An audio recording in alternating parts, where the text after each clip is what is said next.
Welcome to Diverse Faces. All are worthy of full investment.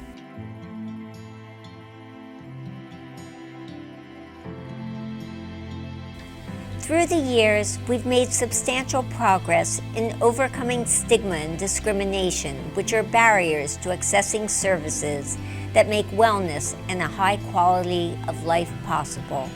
And we are so proud of that. Unfortunately, many still do not have access to mental health, substance use, or intellectual and developmental disability services. I'm here today with one of our newest presidents and CEOs, Bridget Johnson of CarePlus, New Jersey. Bridget will be joining me to outline the current state of New Jersey's behavioral health system and the resources needed to ensure equity and access for New Jersey's diverse population. New Jersey has made significant investments in its existing behavioral health system while expanding services and developing new components of care, which begin to fill the gaps in services offered to New Jerseyans. Today, in the state of New Jersey, we can be proud of the help we provide every day that creates opportunities to make a difference in the lives of thousands of diverse children, youth, and adults in their times of need. There are success stories such as Angelica, who was estranged from her children, homeless, without a job, and suffering from addiction. Angelica was able to get the help she needed to recover from addiction and turn her life around. I was trying to escape my reality, and I found that in drugs. I was numb. I didn't, I felt like I didn't have any problems, even though I had children. I had an older child at that time, I just gave her to my parents and they raised her. I just wanted to stop using drugs and alcohol, and I knew 6 months was not enough time for me. So I went to Eva's Mommy and Me program. I was reunified with my second daughter during that time.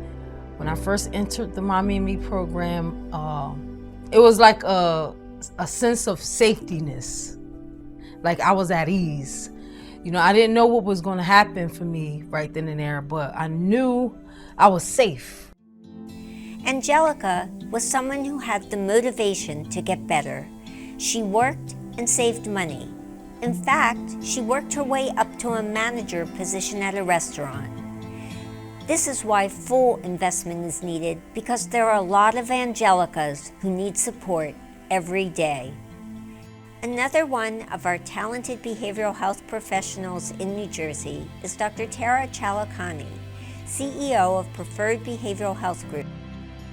Shauna Moses, a key member of the NJAMHAA staff, overcame severe depression and survived a suicide attempt.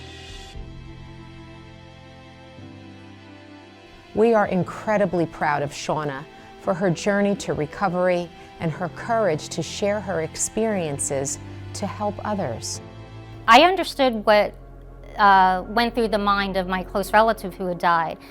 It's like a tunnel around your head that blocks out all the positives. No matter how much you try to convince yourself that the negative you can get by, you can work through, and the positive is what you need to focus on. Your mind just doesn't let you do that in that state. The night I attempted to take my life, I went back home and I think I emailed my parents because I was too emotional to call and said, I want you to take me to Carrier Clinic tomorrow. So the next day they did that.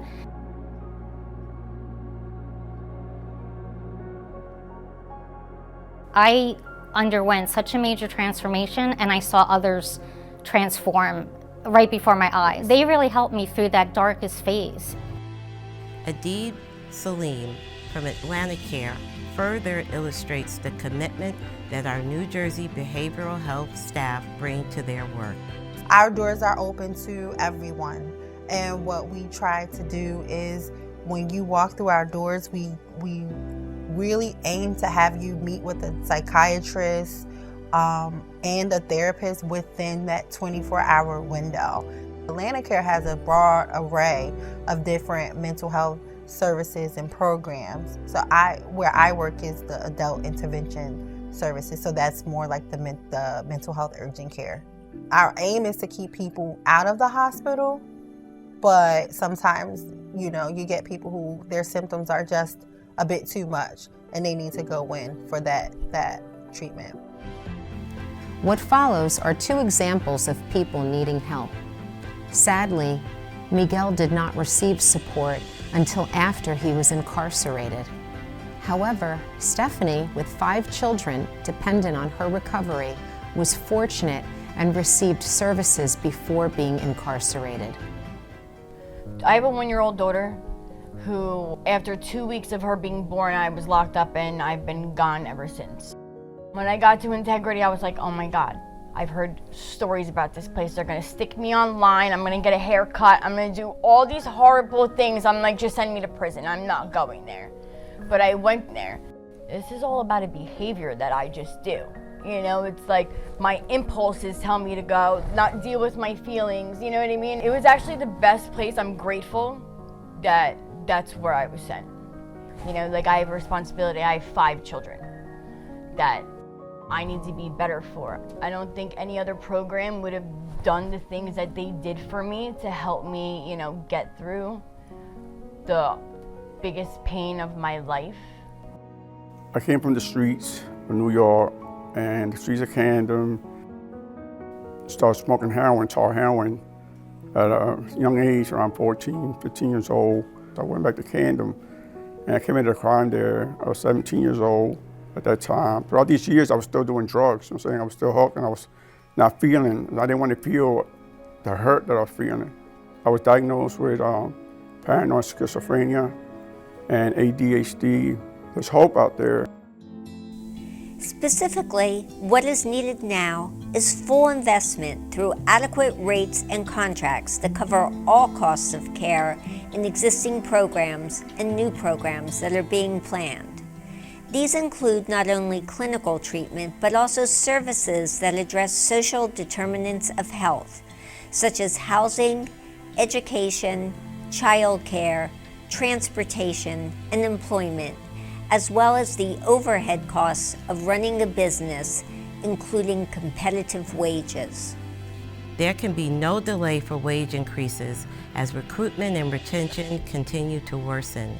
Important programs are reduced and new programs wait to be started due to the fact that providers cannot compete with wages in the labor marketplace. Without full investment in behavioral health services, others like Angelica, Miguel, Stephanie, and Shauna will have a diminished path to the vital treatment and supports that they need, deserve, and are worthy of to improve their well-being and lead productive, fulfilling lives.